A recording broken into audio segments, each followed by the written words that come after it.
Hello ভাইয়া, কই তুই? বন্ধুদের সাথে ঘুরতে আসছি। কেন, কি হয়েছে? তুই তোর পকেটে কি রেখেছিলি? কেন, তুই আমার পকেট চেক করেছিস নাকি?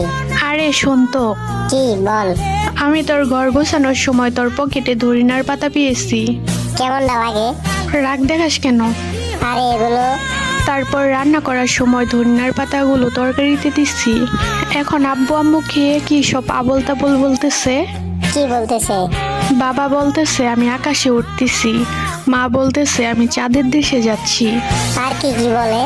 বাবা বলতেছে আকাশের উপর দিয়ে নাকি বিয়ের সব যাত্রী যাচ্ছে, মা বলতেছে চাঁদের দেশে নাকি বর দেখতে যাবে। আর কিছু বলে নাই? বলতেছে তো অনেক কিছু। আচ্ছা, বাসায় কি তেঁতুল বা লেবু আছে? ফ্রিজে লেবু আছে। কেন, লেবু দিয়ে কি হবো? তুই দুইজনকে লেবু খাওয়া। কিন্তু কেন? বেশি কথা বলিস না, যা বলতেছি তাই কর। আমি বাসায় আসতেছি। আচ্ছা ঠিক আছে, তাড়াতাড়ি আয়। আসতেছি। ওই ভাইয়া, তাড়াতাড়ি বাড়িতে আয়, আমারও জানি কেমন কেমন লাগে এখন। তুই ওই খাবার খাইছিস নাকি? তোর সাথে কথা বলতে বলতে খাইলাম। কাম সারছে রে। আচ্ছা তুই লেবু খা, আমি আসতেছি।